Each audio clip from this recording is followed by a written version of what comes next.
Hello, dear hearts. How are you?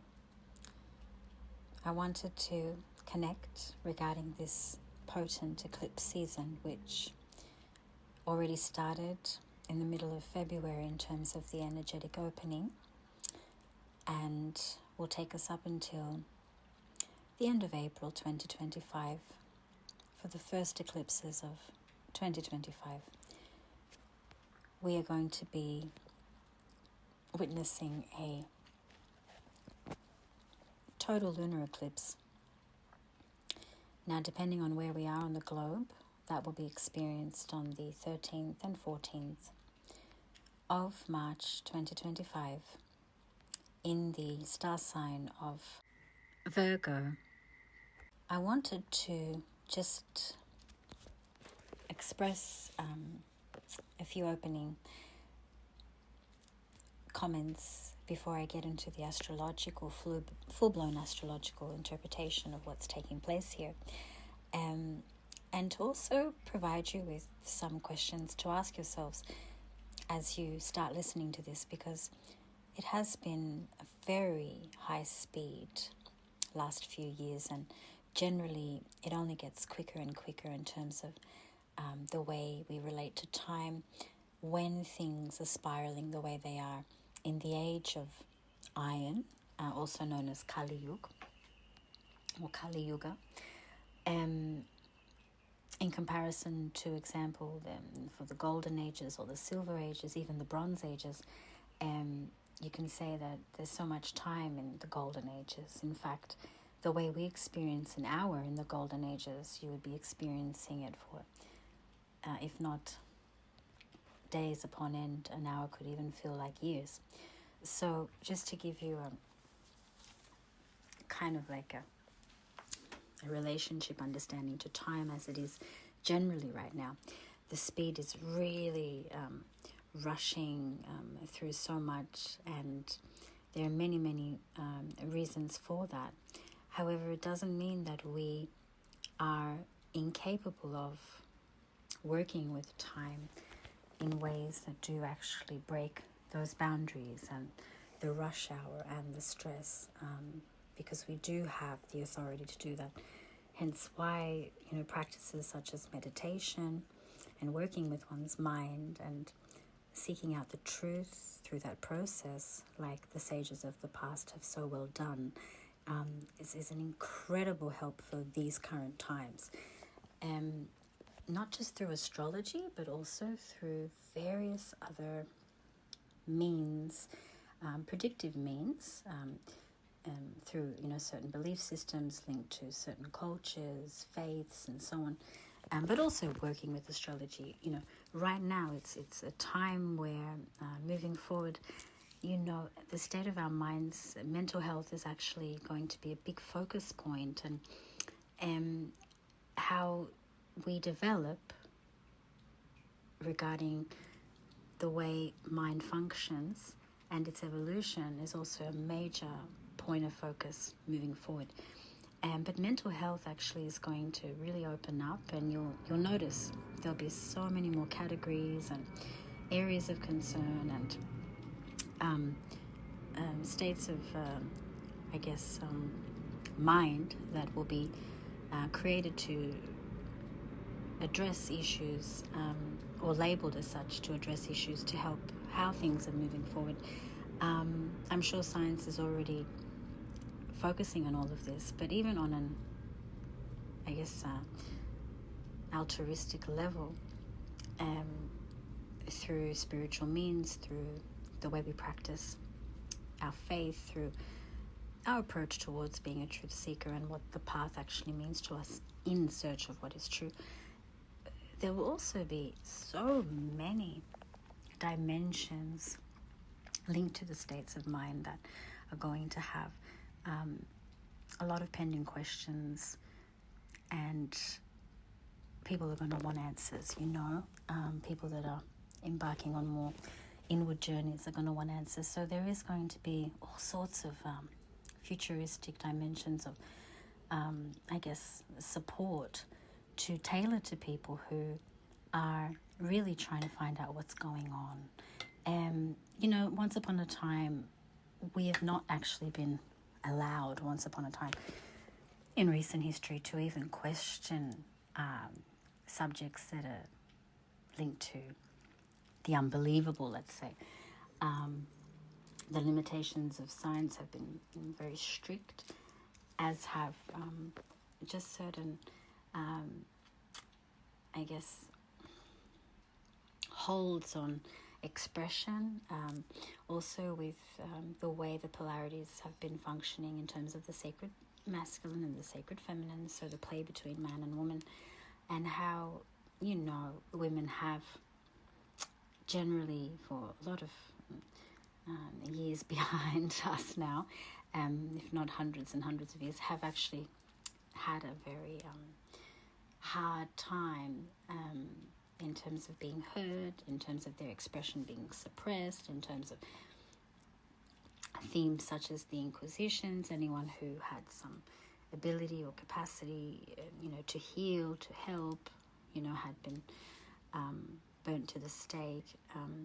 Just to give you a bit of a parallel to the right now comments on what's taking place, through all of what's been taking place up until now, there will be this chance, because we can all ask. We haven't been able to do that before, so now we can.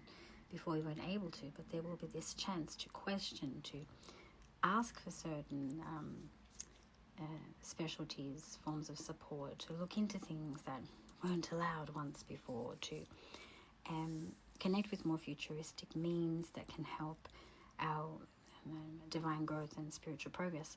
And anyone who's in their midlife point, like in between their 30s to 50s, for example, right now on this earth, are going to see things that are just more stunning and unparalleled and surprising than they would have expected when they were growing up as kids, in the 80s or 70s.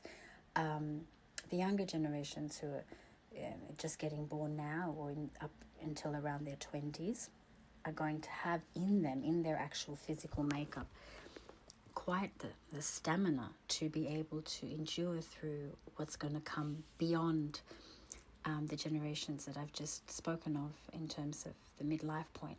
And our elders who are in their 60s, 70s and above do need to continue to usher a protective blanket to this growth period for the younger generations, to make sure that we do ascend in ways that are concerned about divine evolution and healing each other, humanity, the earth, beings, and contributing to the world in a way that is suitable to respecting what is the hand that feeds us, but also respecting the inward dive that has been so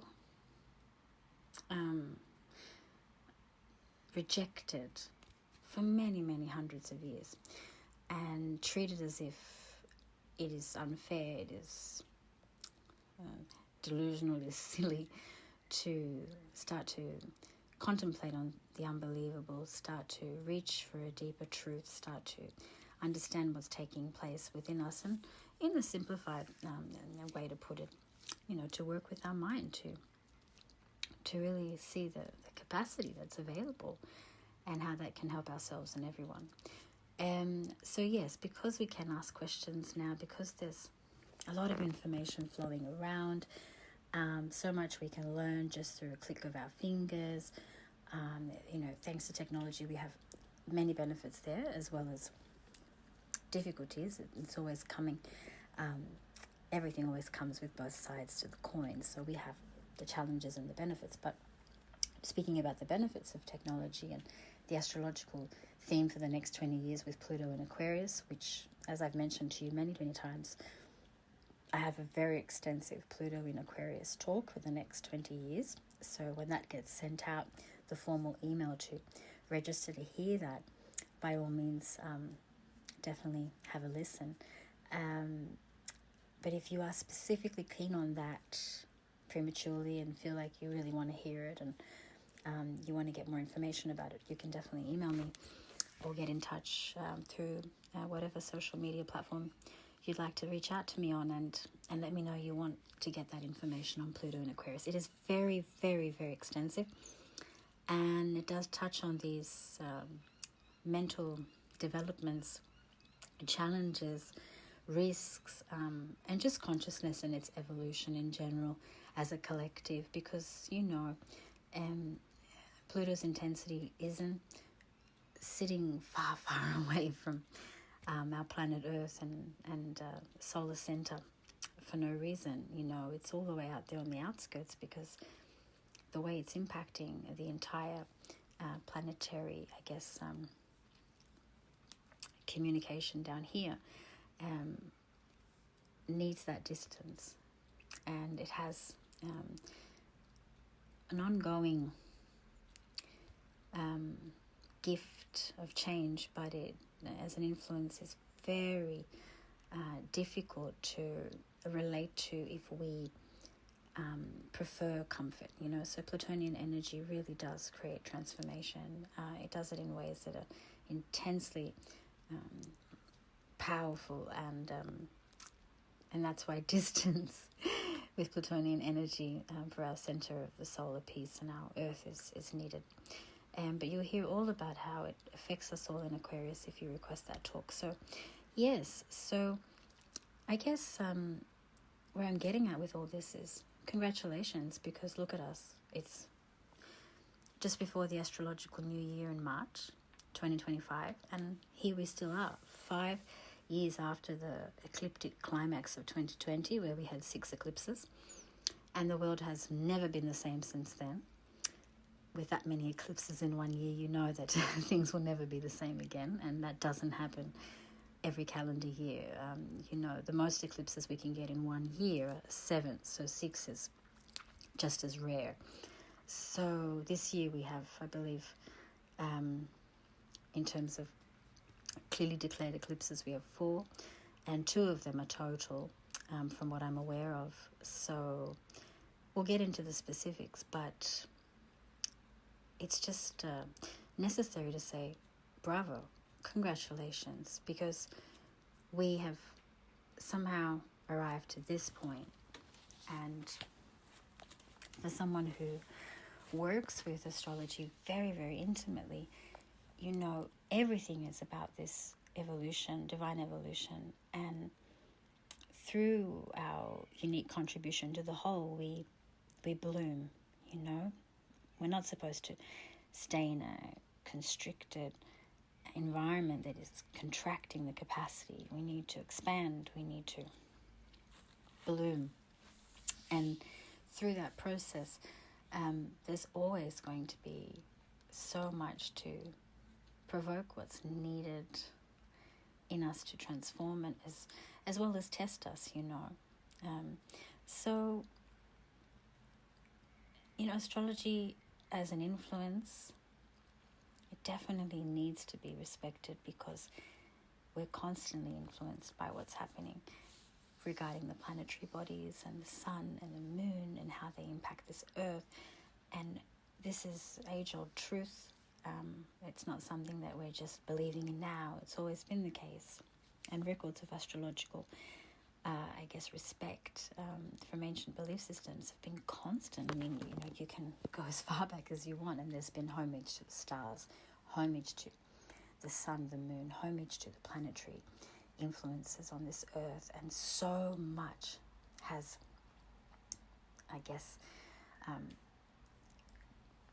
sprung from that.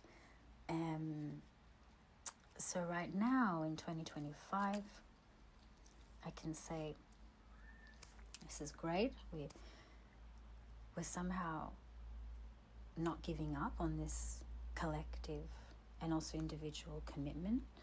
And the fact that we're even listening to this, we are interested in finding out what's going on. How will these eclipses impact us? What's happening with the stars right now? How can this information also help me? So when you listen in, you'll integrate, you'll get the teachings, you'll get the information, and then you will have what you need for this immediate moment of eclipse season timelines to navigate, to feel as though you're stocked up on the right kind of packets of juice, to sip on when the going gets tough, or when the key themes come and creep up at us, or boldly kind of stand in front of our eyes. We just have to know we always have a choice.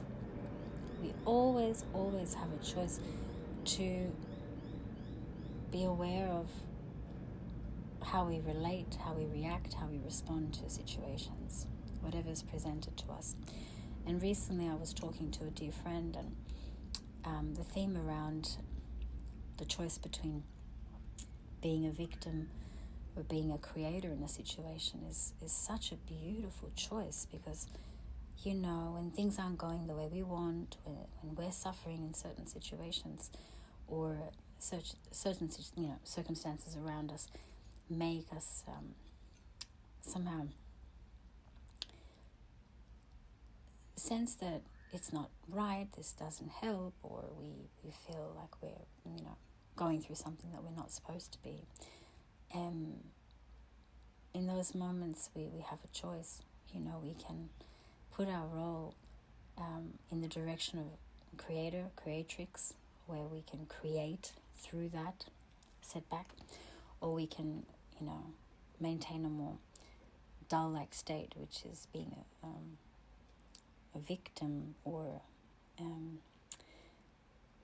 excessively suffering. And it's a beautiful simple truth to know that we have a choice, and there's absolutely nothing wrong with being aware of where we've been wronged, where things have not gone how we want, where things have hurt us brutally. There's nothing wrong with being aware of that, but we need to also not feed anything that is depleting us unnecessarily, because then it takes us away from that creative ability to how we can respond, react, or transform circumstances. And another big theme is around speaking, communication, because Pluto in Aquarius the next 20 years, is going to change. It's definitely going to change the way we have interpreted everything up until now. And people do like to communicate. It's good too. But astrologically moving forward, even as we are approaching communication, there will be so much challenging us, saying, do we really need to speak? Is it necessary to talk? And personally, I see this as a blessing, because useless banter, excessive chatter, superficial talk, that doesn't reside in the realm of the work we have to do, let's say, on this plane of existence, but just in general, can be moving forward quite depleting for the whole, because circumstances and energies around the planetary movements are becoming more and more directed at what needs to change, what needs to evolve, and how we relate to our minds. So in order to strengthen, there has to be seeing and understanding of just how aware we are when we communicate. Do we really need to say what we're saying? Why are we saying it? And what is it that needs us to perhaps not exactly enter our speech, the dimension of speech, with a mindset of respect? Because up until now, there has been a lot of disrespect when it comes to communication. Now, how long has this been going on? Astrology can pinpoint where things have shifted, and we have degenerated when it comes to that chakra, our throat, our voice, right? How we communicate. But it's not subject to just the collective in its totality. It's also depending on locality, region, the dates that certain regions were formed, countries, nations, and so on, and their relationship to the chakras and how that is either developed or become more degenerate. It's a very vast subject, but I'm just giving you a taste so you can understand. In general, because of the mass abuse, consciously or not, to the throat chakra and speech and what is said, planetarily, now moving forward, how we express ourselves, how we speak, there will be a force there trying to somehow ensure that we're more aware of what we say and much more interested in valuable usage of the chakras and much more interested in valuable usage of anything which comes in the form of what we are, right? Because just as quick as we can understand the sacredness and realize things because of all this speed and abundance of information and developments and futuristic links, and I guess the world is very small right now, just as opportunistic that may sound, the exact same time you can also fall very quickly, you can also collapse, you can also really lose so much just through what can be said. And on top of that, through misuse of the sacredness of what this body, this being is, and what our chakras are. But there is an emphasis on communication. And I wanted to say all this because I wanted it to be larger, this entry into eclipse season in terms of information for you. I wanted it to be larger than just the key facts on the date of the eclipse and the countries that will be mostly impacted and what it means that there will be a total lunar eclipse in Virgo. Yeah.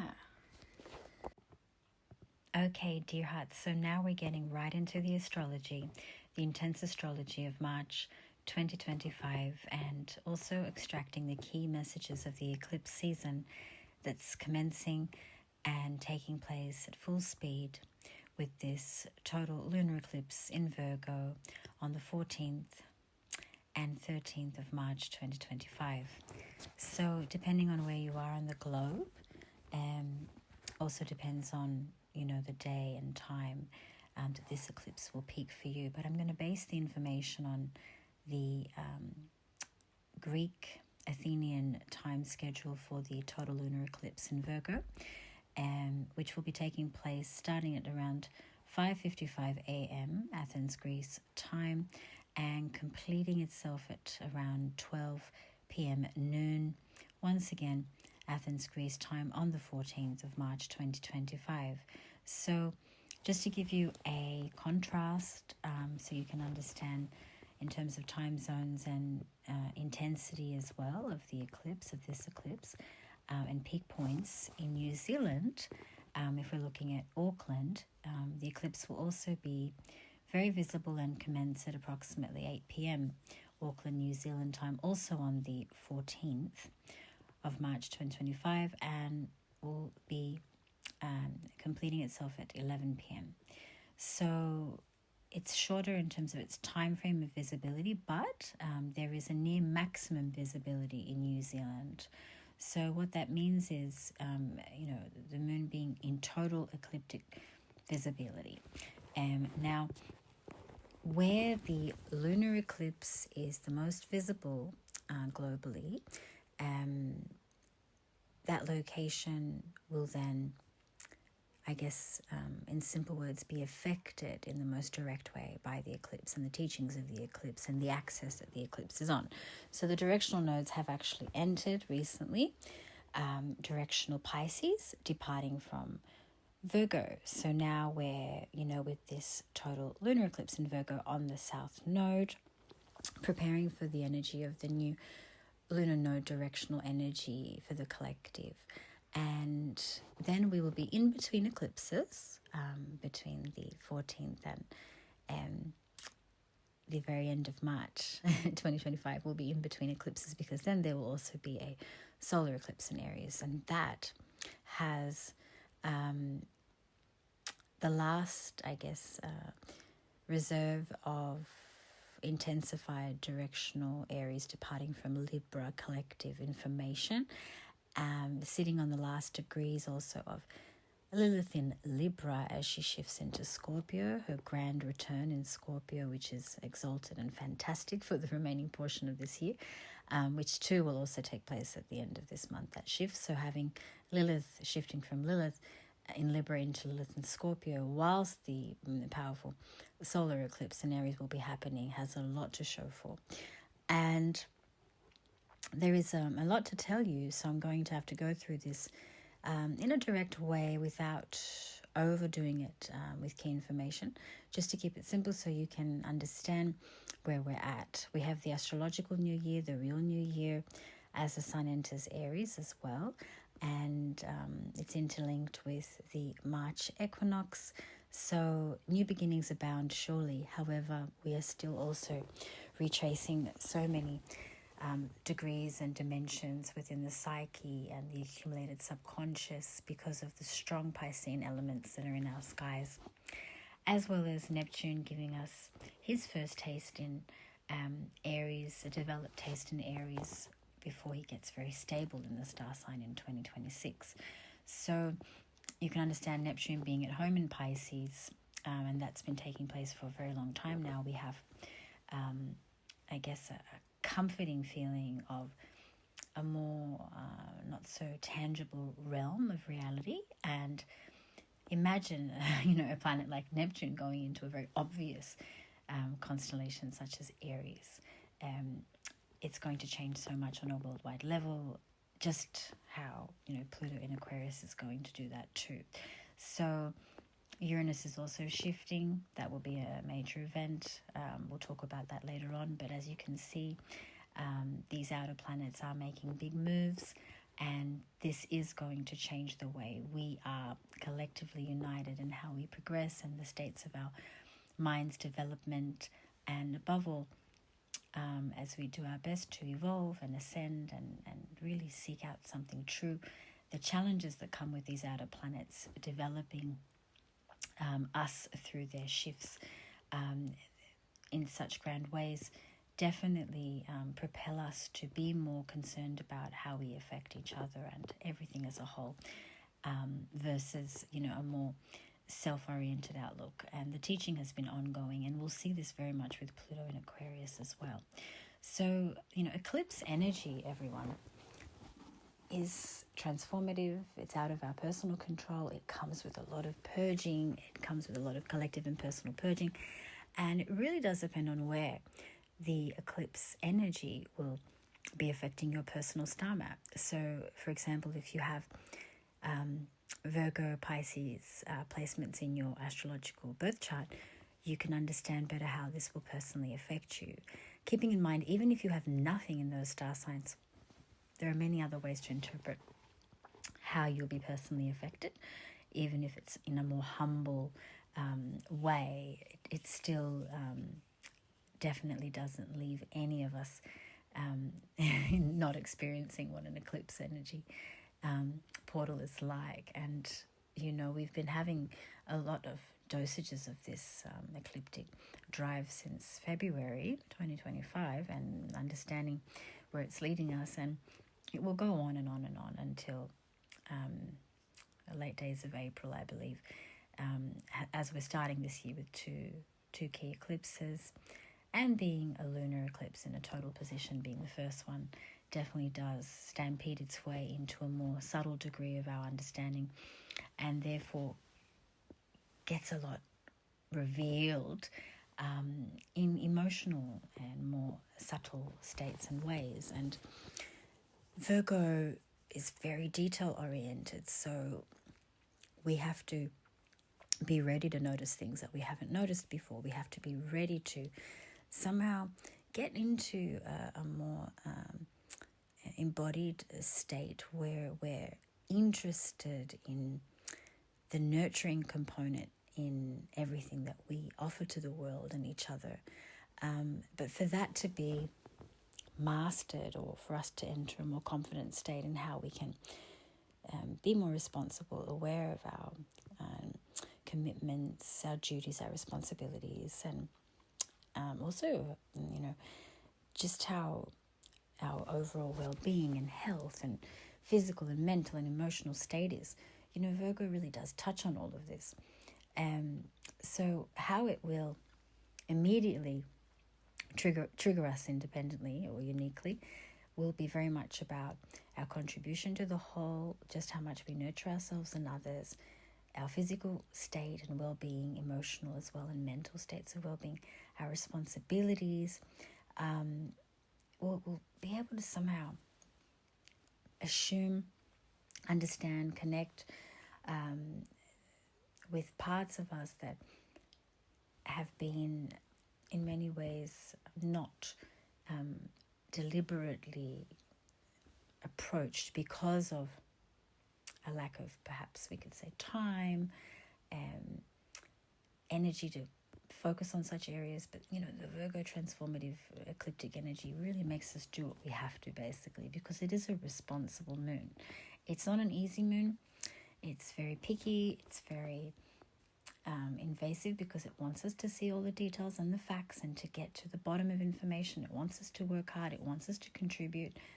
It's an excellent moon for helping nature, animals, Mother Earth, agriculture, anything to do with the earth itself, Gaia, right?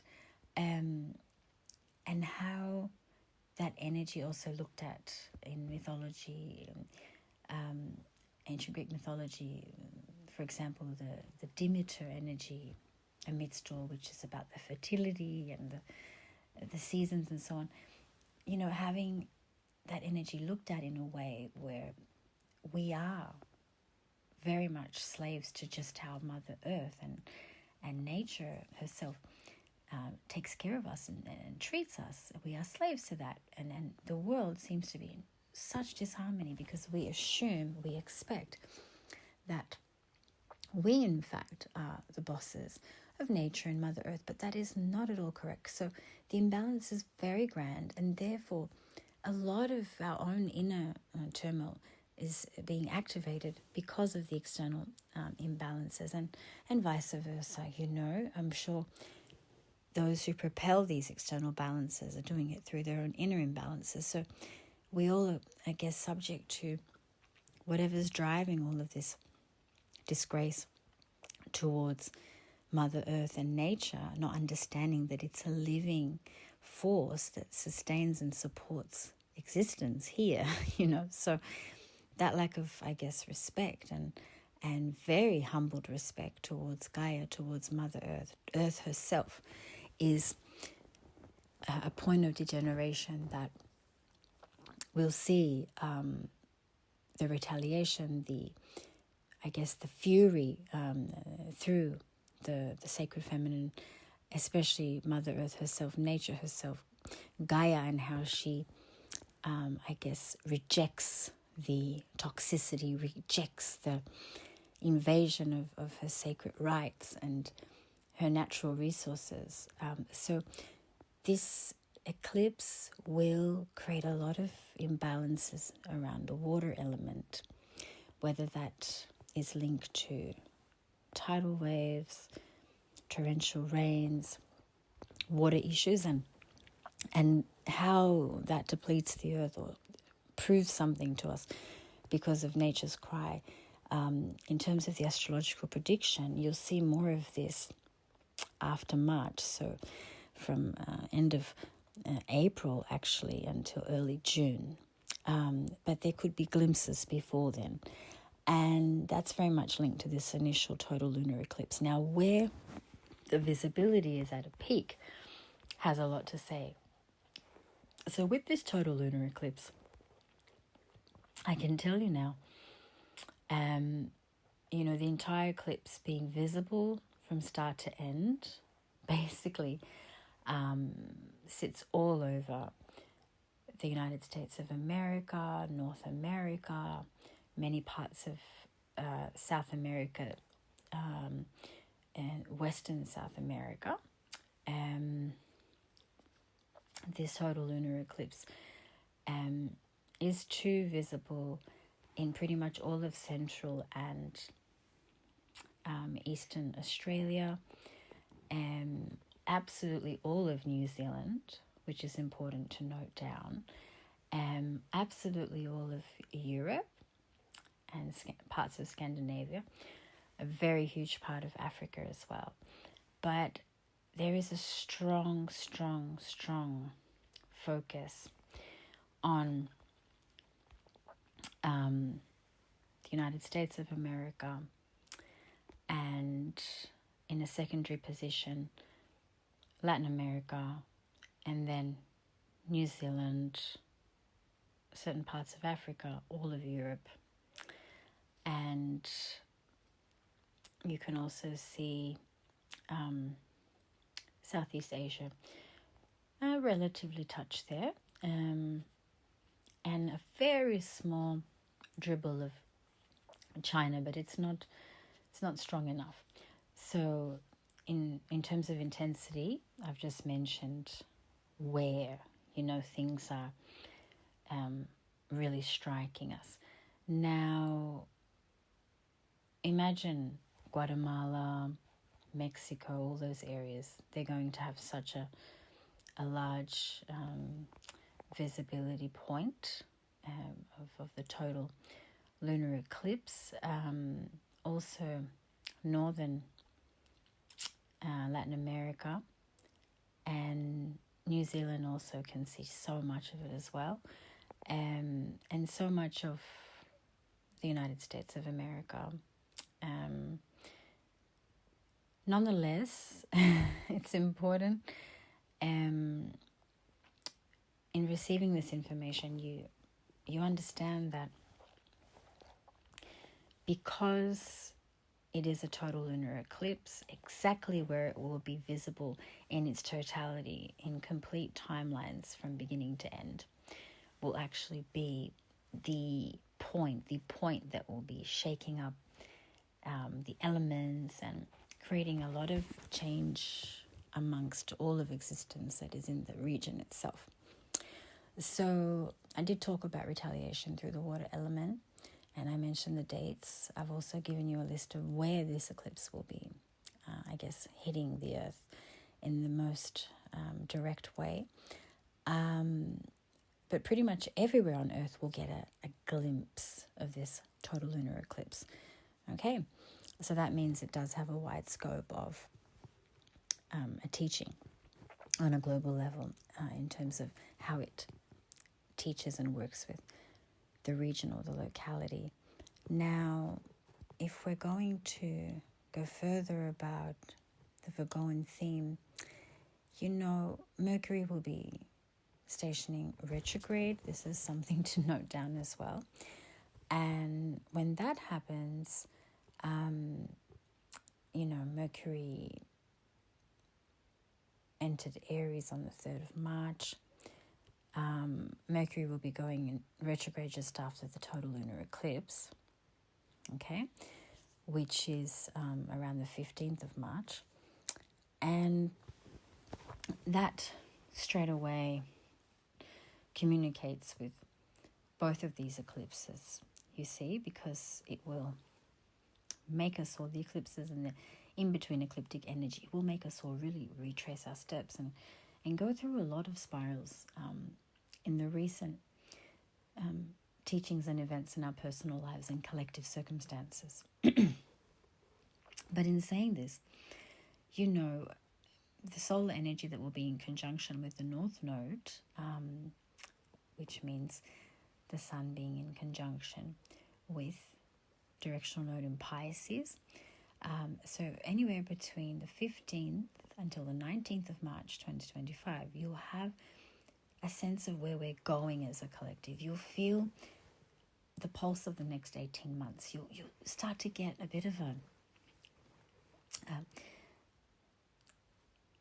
a needed personal understanding for your collective contribution. Do you see? And it's important to be aware and attentive to what that is, so you can note it down, you can see what comes through for you, and just what your own senses are and intuitions are around where things are heading on a collective level. It's good to connect and tap in and write that down, and then have a look back after a year or so or two, what you were telling yourself in this period, because it is quite prophetic. The Piscean energy does provide insights. It's without boundaries, so you can really go quite far with what you can understand if you're tapping into the exalted, higher degree, altruistic, compassionate, once again, boundless side to the Piscean capacity, okay? And even through art, a lot can be seen.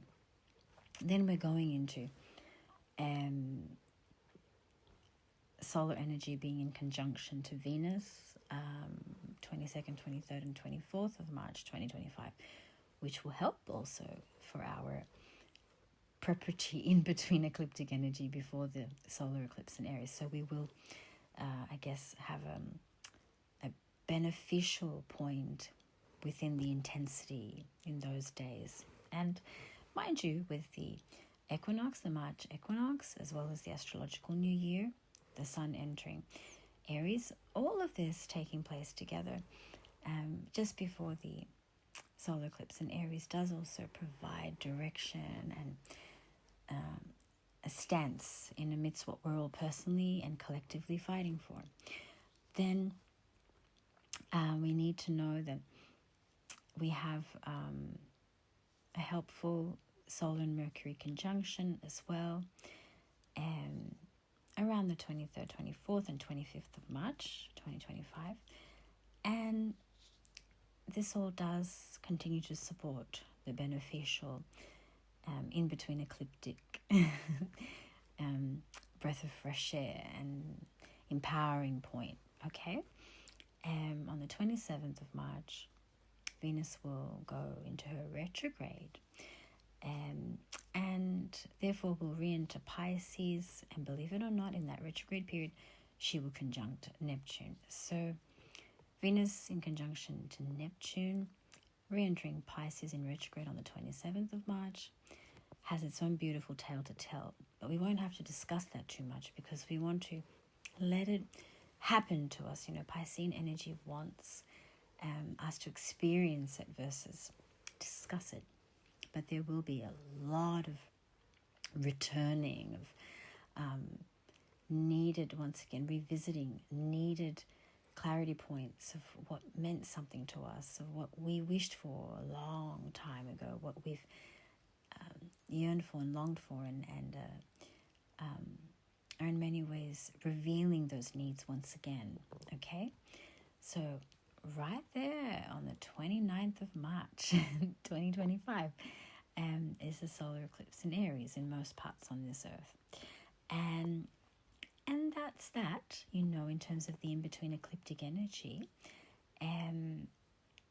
Closing up on the 30th of March with quite big statements such as Neptune entering Aries and having the retrograde there continue with Mercury, okay? So Lilith at her last degrees in Libra, the Black Moon Lilith, singing to us as Aries energy rises, prepares itself, you know, and the eclipse and its communication, solar eclipse in Aries, its communication with all that's left of Lilith and Libra, and what that does also for Chiron and Aries. We do have a massive couple of weeks ahead of us. We're basically healing in ways that cannot be articulated. You know, there's an urge to ask the right questions. There's an urge to want to seek out answers regarding so many experiences that we're having that haven't really taken place to humanity before. At least they haven't been recorded to have taken place before.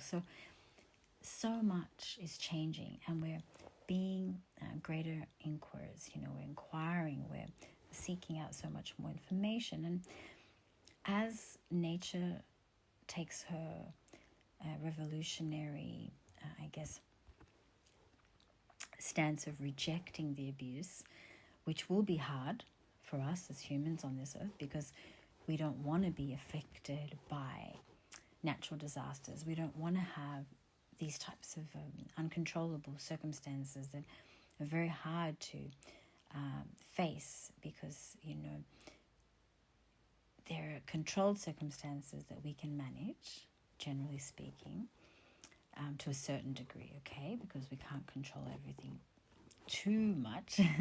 But when it comes to nature's revolution or rejection to the way things are going, it tends to be so much more,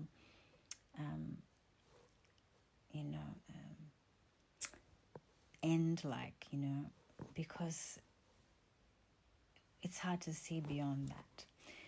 And we need to be honest and say, at the end of this ecliptic energy, right, which was directional Aries for the last 18 months, going towards Aries, it's very much about leadership, but Aries is also a ruler of war, of a lot of direct confrontation, a lot of aggressivity, a lot of masculinity in the sacred sense that is exerting its power and will. However, it will be either very capable of changing so much and causing benefit, or the exact opposite, which is destruction through fighting, through combat, through, once again, the unfortunate subjects, which are war. And the last 18 months, without any doubt, we've seen it with our own eyes, has brought us so much of that. And that's what directional Aries does. And all those eclipses would definitely propel in Aries more of this explosive, like war-like certainty, and this eclipse that's just about to happen now in Aries at the end of March. Well, from February until that day, we can see how much has been smashed, like without a peace-bringing resolution. So much continuous warfare, you see. Now, will this go on? Unfortunately, it's not exactly a subject that can be discussed in the black and white way astrologically, because we have various factors that are influencing our earth all the time. However, one thing that is certain, directionally, as things shift now towards Pisces, there will be more empathy and pain for what's been going on for a very long time right now. And as, the collective starts to look back for the last 30 or 40 years, for example, or even the last 20 years, the collective will start to feel empathy, will start to feel more heart, more need to reconcile, to resolve, to concern ourselves with helpful results. But Aries, directional Aries, isn't going to be departing peacefully. So we could have an ongoing intensity of warlike eruptions, all the way up until May. And then with Neptune shifting into Aries, this is where it does get very tricky, because that is a long transit and it's a subject on its own. And I have promised I will also very much discuss that in its own segment, Neptune in Aries, that transit, and how it's going to affect us personally and collectively. But I will give you a glimpse by saying, is that a difficult placement for a collective teaching? And Neptune in Aries generally cannot guarantee a peaceful approach towards understanding where we are. So imagine, Neptune's been at home in Pisces, there's been a functionality, there's been a sustaining, dreamlike, illusory function. Everything somehow just kind of worked, right, for quite some time now. And then, as Neptune goes into Aries and stabilizes himself there, it won't function. The dream, the illusion won't function. And because it won't function, there'll be a whole new approach. Now, how that looks can be a bit uneasy for many, because there will be a lot of upset, combative results, where people will want to fight for things, for themselves, for their beliefs, for things that have shocked them and stunned them, and there'll be a lot of factors shocking us all as we proceed, actually. That's why generationally, there's a lot to witness. And those of us who are around in this day and age will actually see so much that one could never even dream or imagine is possible. Hence why we have to always pray for no war and keep doing our best to encourage peace. But there has to also be a positive remark around the Neptunian Aries placement and what that will do. And that needs to be stated in a way where, even if it's not easy knowing where we are or seeing where we are, it's better to know than to be, in a way, deceived, right? But that can be hard. So a lot of what this world is all about will be made known to us, okay? And there's a collective situation, and then there's a personal understanding of one's own life and how we want to rule our world that we are contributing to. And in that process, there are many benefits too, without any doubt, with Neptune in Aries, because you can act on things. You're not just surrendering to the creativity and the world without boundaries. With Aries there, you're in fact leading, you're directing what's taking place on a more infinite level within us, which is linked once again to the accumulated subconscious, and it's linked to the psyche, all levels of I guess, the artistic planes of creativity, of working with spiritual beliefs and beliefs in general. And that's why there will be many new schools, beliefs, lineages, returning, resurrected lineages. I mean, there'll be a lot happening that, once again, I repeat, we will be shocked and amazed that it even taking place. Unbelievable, unimaginable situations to witness on a global level. Positive and negative and neutral, but there will be a lot going on. So we have to keep reaching inward for the more supreme versions of ourselves with the greater good in heart and mind, and a need to keep doing our best, And personally, I really am looking forward to Lilith and Scorpio. I have a segment on that. That's also its own unique subject. I'm looking forward to this year of the female wooden snake, because that serpentine energy interlinked with Lilith in Scorpio is perfect. She will reclaim her throne. Lilith will no longer be hiding in the back seat. She'll be there in the front, driving away, and in one of the quickest Lamborghinis you've ever seen. So her confrontation to the world as a whole, her being a protector entity, the Black Moon Lilith of Gaia, of this earth, a patron divinity in antiquity as well, in ancient belief systems of fertility, and again, protecting this earth. Over time, as we all know, Lilith was demonized, but what continues is her protective ability and her fearlessness to confront the real issues.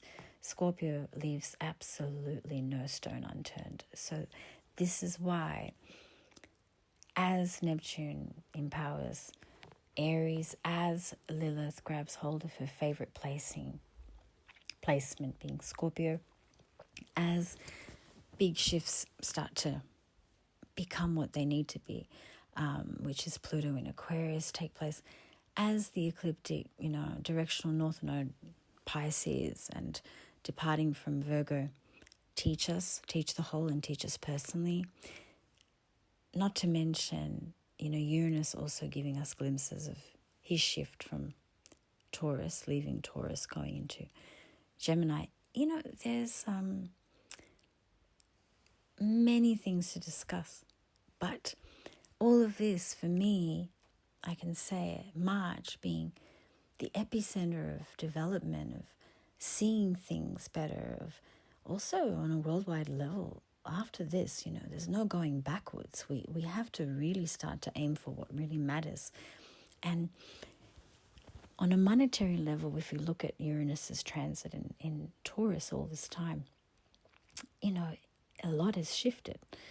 Just like when Uranus was in alignment with Taurus the last time around. And what will happen, right, when we're looking at money, when we're looking at livelihood and the way we survive, with all these planetary developments and these eclipses that are happening on the Piscean, Virgo Piscean axis, total lunar eclipse in Virgo, it's basically going to say what you've all been doing to this earth is not anymore accepted. Now we're going to show you as earth keepers how this world can defend her rights. Especially Gaia, the earth herself, because there is a limit that cannot be crossed. I'm sure you've all heard about Santorini and the earth rumbling there, and many were talking about potentially having the volcano wake up and erupt. All of these things, even though they're not actually happening that way, they're indications of something that is very mighty, which is the earth that we inhabit, is communicating and is telling us, please, my children, you're all of this earth. You're all born here. Now, I will make you hear me. But hear me, because if you don't hear me, and if you don't all start to resurrect your yearning to respect that earth, that dirt on the ground, that soil that feeds you, that nourishes you, the air we breathe, that makes sure that we can stand and be of this earth, as well as the water that is consuming all of our body pretty much and is a very dominant element in everything.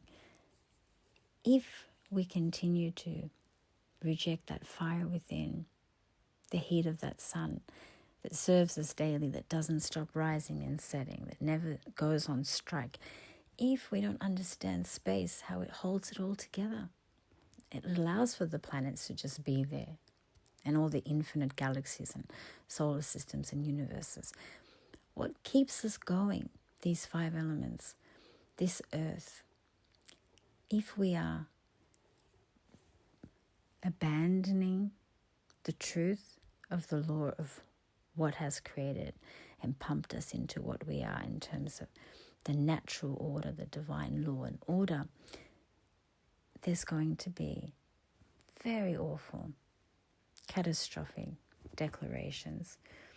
And it's not because Gaia wants to punish, the earth wants to punish us. It's because how can she go on if she's being killed? Imagine if someone is slicing off your arms, slicing off your breasts, slicing off your ears, pouring plastic down your throat, Imagine, filling you up by your navel with all these, broken pieces of glass.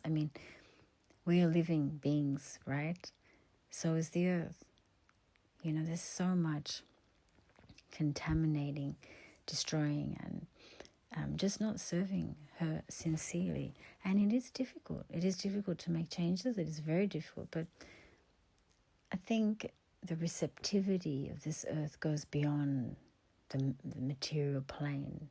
If we internally really start to have that regret and empathy and remorse and start to feel we have to understand where we are, because directional Pisces will help that so much.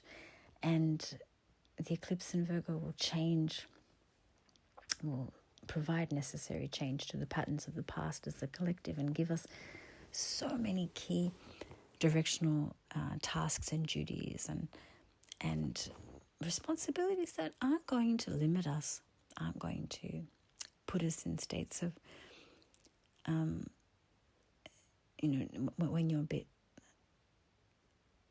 discontented, like you're not happy or disoriented. It won't do that. It will give us an assertiveness, But the Virgo energy wants the fine print, wants the detail, and a lot of us have to make big decisions. It's a year of big decisions. We'll start to feel more and more about this as these days progress. But as the year approaches its middle point, the middle of 2025, we're going to say, oh my, we have so much we need to get organized, So decision making personally as a contribution to the whole is massive for 2025.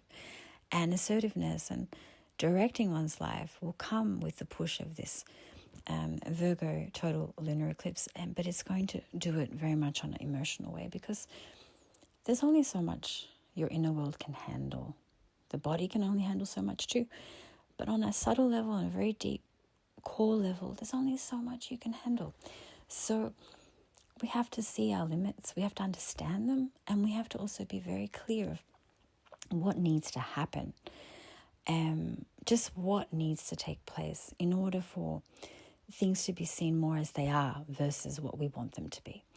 And Virgo is practical. Virgo is savvy when it comes to seeing things as they are versus what we want them to be. And this would have been the theme for at least 4 or 5 months now anyway, leading up until this total lunar eclipse. So we have already received some understanding. We have already understood that we're not able to live in our own expectation of the story, but instead accept things as they are and create through that, emerge from that. There's always a choice, as I was saying much earlier on in this recording, if we want to be in a victim role or if we want to return to our experiences by creating them. And that act of returning to our experiences, not isolating from them and then creating through them, which creates transformation ultimately, is a choice. So we are going to be taught in many ways so that we are strengthened in a core level. No, it's not easy. We're being tested. The universe is testing us. Our higher self is testing us. We're being tested every second of every day. But it is going to give us strength. We're going to be stronger and have more values and virtues around just the basic necessities, the Virgoan necessities of healthy, good, detail-oriented, structured lifestyle that respects oneself and others and is responsible and cares and does really understand the value of everything that contributes to this earth, not just the human plane, but everything. There are animals, there are elements, there are insects, there's nature, all the sea creatures. There's so much living. There's living organisms in our body that we don't take a moment to respect as well. So, we are going to see it all from a much more grandiose, at the same time, zooming in on the fine print perspective and having that beautiful, without boundary access of Pisces on Virgo, which then Virgo hones in on the most microscopic detail, having that beautiful access and balance of those two extremes will definitely make us purge so that we can ascend to become greater humans. So this is what's taking place. And then comes the solar eclipse in Aries, which will be that doorway, I guess, the one we probably wouldn't want to open prematurely, collectively and personally.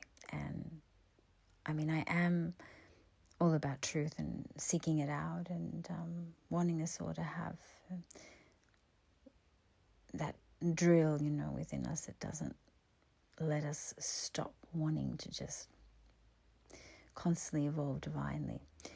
So through that process, great things can happen, such as awakening, And however we get there, if we keep wanting something like that, there'll always be a gift, sudden, surprising, surreal. It'll come. Often it's very, very direct too. But if we have our direction intact through all of these cosmic influences, then we won't fail. And I feel another message here too is things do erupt. A lot of purging happens, a lot of purifying, a lot of cleansing during eclipse seasons. And it's always out of our immediate control because things tend to, as I said, erupt. And therefore, we're not expecting things to be so intense or so dramatic or so relieving, because things do leave our lives and other things enter our lives. But if you can create some space between the experiences and you observing them, you'll actually be amazed at the insights you have. For example, feeling that energy rise to your conscious mind where you feel like something's no more for you, or on the contrary, something really is for you. What has to end will, what has to commence will. But a surrendering somewhat to the most authentic state is needed for this entire period to work us profoundly and educate us and help us, so we're not just being thrown around by the planetary intensity, but instead we're receiving the teachings and the messages and directing things for the utmost benefit. So thank you so much, everyone. So much to share. I would love to hear from you. Feel free to share your own personal experiences and also your takeaways from this information, from all I give, because your feedback, your communication with me does also support my contribution to you all. So let me know whatever it is that you'd like to share, and may this eclipse season be of the highest, most sincere benefit, but also may we all strengthen our united bonds and really aspire for peace and true healing to happen, especially in areas where it's really needed. So thank you so much, everybody. May all be auspicious. Bye-bye.